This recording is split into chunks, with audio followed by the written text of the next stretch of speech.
بسم اللہ الرحمن الرحیم۔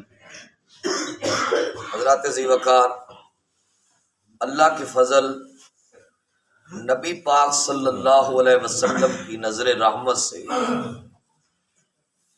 مجھے اور آپ کو نماز فجر با جماعت ادا کرنے سے نوازا گیا۔ اللہ کریم ہم سب کی حاضری کو درجہ قبولیت عطا فرمائے۔ صبر کے متعلق ہماری گفتگو کا سلسلہ جاری ہے۔ حضرت عبداللہ ابن مسعود رضی اللہ تعالی عنہ بیان فرماتے ہیں کہ میں نے دیکھا نبی پاک صلی اللہ علیہ وسلم ایک نبی کا ذکر کر رہے تھے۔ آپ امام الانبیاء ہیں۔ ایک نبی کا ذکر کر رہے تھے کہ وہ لوگوں کو دعوت حق دینے کے لیے گیا، لوگوں نے اس کو اتنا مارا کہ اس کا چہرہ بھی خون آلود ہو گیا، اور اس نبی نے کہا اللہم اغفر لقومی فإنہم لا یعلمون، اے اللہ میری قوم کو معاف کر دے، یہ مجھے جانتے نہیں۔ اس حدیث سے اشارہ بلا کس طرف ہے؟ اس حدیث سے اشارہ وادی طائف کی طرف ہے کہ وادی طائف میں نبی پاک صلی اللہ علیہ وسلم دعوت حق دینے کے لیے تشریف لے گئے تھے۔ وادی طائف مکہ شریف سے تقریباً 130 کلومیٹر پر واقع ہے، اور نبی پاک صلی اللہ علیہ وسلم اور سرکار کا ایک خادم پیدل تشریف لے گئے تھے۔ جب نبی پاک صلی اللہ علیہ وسلم پہنچے طائف میں، حضور نے ان کو دعوت حق پیش کی، چہ جائے کہ وہ دعوت حق کو قبول کرتے۔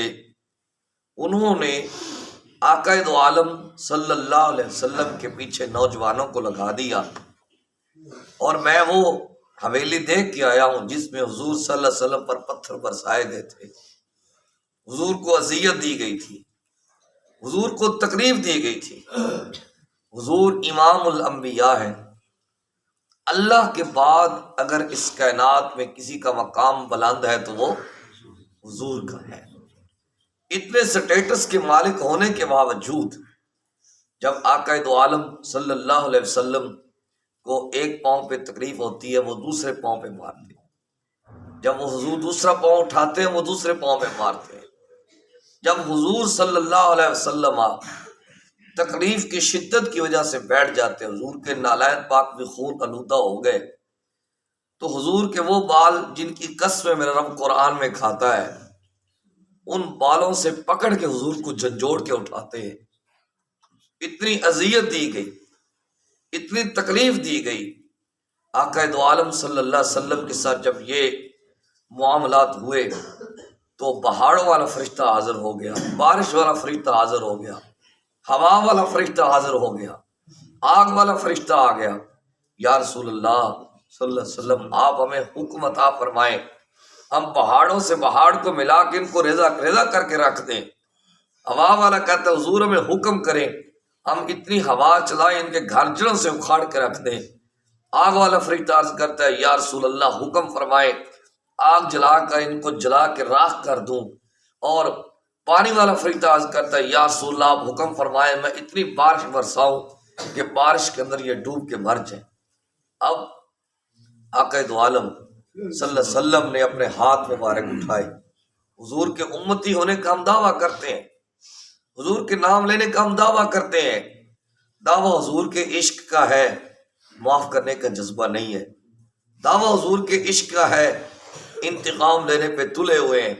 یاد رکھیں حضرت عائشہ الصدیقہ رضی اللہ تعالی عنہا نے عرض کیا یا رسول اللہ صلی اللہ علیہ وسلم، اللہ نے سابقہ نبیوں کو تو بڑی تکلیفیں دی ہیں، آپ کو تو وہ مشکلات پہنچی نہیں۔ آقا دو عالم صلی اللہ علیہ وسلم نے فرمایا سابقہ نبیوں کی ساری تکلیفیں میرے طیف والی تکلیف کا مقابلہ نہیں کر سکتی۔ اتنی بھاری تکلیف مجھے طیف میں دی گئی۔ ہم دعویٰ حضور کے امتی ہونے کا کرتے ہیں، لیکن انتقام لینے پہ تلے ہوئے ہیں، چھوٹی چھوٹی باتوں پہ گھروں کے ماحول خراب ہو رہے ہیں، ہمارے اندر صبر نہیں ہے، برداشت نہیں ہے۔ اب آقا دو عالم صلی اللہ علیہ وسلم نے اپنے ہاتھ مبارک اٹھائے، اب اجابت بھی انتظار کر رہی ہے کہ اللہ کے نبی صلی اللہ علیہ وسلم کیا زبان سے بولتے ہیں۔ آقا دو عالم صلی اللہ علیہ وسلم نے فرمایا اللہ نے مجھے زحمت نہیں، اللہ نے مجھے رحمت بنا کے بھیجا ہے۔ اور حضور نے عرض کی اللہم اغفر لقومی فإنہم لا یعلمون، اللہ اگر یہ مجھے جانتے ہوتے، یہ میرے مقام کو پہچانتے ہوتے تو یہ مجھ پر یہ اتنا ظلم کیوں کرتے؟ یہ مجھے جانتے نہیں ہیں، ان کو میرے مقام کا پتہ نہیں ہے، ان کو میرے مرتبے کا پتہ نہیں ہے، بس تو ان کو معاف فرما دے، تو ان کو معاف فرما دے۔ تو معاف کرنے کا جذبہ پیدا کریں، اپنے اندر صبر پیدا کریں، اپنے اندر ہمیں حوصلہ پیدا کرنا چاہیے، اپنے اندر ہمیں بردباری پیدا کرنی چاہیے۔ اگلی حدیث پاک حضرت ابو سعید اور حضرت ابو ہریرہ رضی اللہ تعالی عنہما بیان فرماتے ہیں کہ نبی پاک صلی اللہ علیہ وسلم نے فرمایا جب بندہ مومن کو تھکاوٹ ہوتی ہے، کام کس کے لیے کیا ہے؟ اپنے لیے کیا ہے، اپنے بچوں کے لیے کیا ہے، اپنے بچوں کے لیے رزق کے کمانے کا ذریعہ جو ہے وہ اختیار کیا، دھندا کیا ہے۔ جب بندہ مومن کام کر کے آتا ہے، اس کو تھکاوٹ ہوتی ہے، یا اس کو کوئی تکلیف پہنچتی ہے، یا اس کو کوئی غم پہنچتا ہے، کوئی مشکل پہنچتی ہے، یا اس کو یہاں تک کہ کانٹا بھی چبھتا ہے، اگر وہ اس پہ صبر کرتا ہے، شکوے شکایات نہیں کرتا، ہائے میں مر گیا، یہ ہو گیا، وہ ہو گیا، نہیں، اس طرح کے جملے اپنی زبان پر نہیں لاتا، بلکہ کیا کرتا ہے؟ صبر کرتا ہے، تو اللہ اس پر بھی اس کو جنت عطا فرمائے گا، اللہ اس پر بھی اس کو جنت عطا فرمائے گا۔ ہمارے لیے تو چھوٹی چھوٹی بات پہ جنت کے اعلانات ہیں۔ آج میرا واعظ 40,000 لے کے کہتا ہے جنت تو میرا طواف کر، میرے دل میں حضور رہتے ہیں۔ بھائی تو 40,000 لے کے بیٹھا ہوا ہے، 50,000 لے کے تو نعت پڑھ رہا ہے، تیرا کیسے جنت طواف کرے؟ جنت اتنی سوکھی مل جاتی ہے، اتنی آسانی سے جنت نہیں ملتی۔ ام حسبتم ان تدخلوا الجنت، اللہ فرماتا ہے کیا تم جنت میں ویسے داخل ہو جاؤ گے؟ ہم نے جنت کو ویسے ڈیگریڈ کر دیا ہے کہ میرا طواف کر، میرے دل میں حضور رہتے ہیں۔ تو 50,000 لے کے نعت پڑھ رہا ہے، اس لیے تیرے حضور میں، تیرے دل میں حضور آ گئے۔ ادھر کہتا ہے میں لج پالا دے لڑ لگیاں، میرے پلے بھرے رہندے، ادھر 50,000 لے کے ڈیمانڈ کر کے نعت پڑھ رہا ہے، اپنے دعوے کے خلاف ہے۔ جب حضور سے مانگا پھر حضور سے مانگو نا، پھر حضور اتنا دیں گے، اتنا دیں گے، اتنا دیں گے، سنبھالا بھی نہیں جائے گا، اتنا عطا فرماتے ہیں وہ۔ تو ان کا تو مزاج ہی ایسا ہے، آتا ہے فقیروں پہ انہیں پیار ہی کچھ ایسا، خود بھیک دے خود ہی کہیں منگتے کا بھلا ہو۔ ان سے بندہ لو لگا کے تو دیکھے۔ تو یہ ہمیں جو واعظ ہے یا یہ جو پیشہ وارانہ نعت خواہ، میں ہر نعت خواہ کی بات نہیں کرتا، جو پیشہ وارانہ نعت خواہ ہیں، جنہوں نے نعت خوانی کو پیشہ بنا لیا ہے، یہ مسلک اہل سنت کو بدنام کر رہے ہیں، جنت کو ڈیگریڈ کرتے ہیں۔ حالانکہ جنت اللہ کی نعمتوں سے ایک عظیم نعمت ہے، اور اس کا قرآن میں ذکر ہے، اس کا حدیث میں ذکر ہے، اور خود رسول پاک صلی اللہ علیہ وسلم نے جنت کو طلب فرمایا ہے، اور خود صحابہ نے جنت کو، خود سرکار دو عالم صلی اللہ علیہ وسلم نے صحابہ کو جنت کی خوشخبری عطا فرمائی۔ اس کا مطلب ہے جنت کوئی عظیم چیز ہے۔ تو ہمیں اس طرح اللہ کی جو پیدا کردہ نعمتیں ہیں ان کو بالکل ڈیگریڈ نہیں کرنا چاہیے۔ حضور بات بات میں ہمیں جنت کی بشارت عطا فرما رہے۔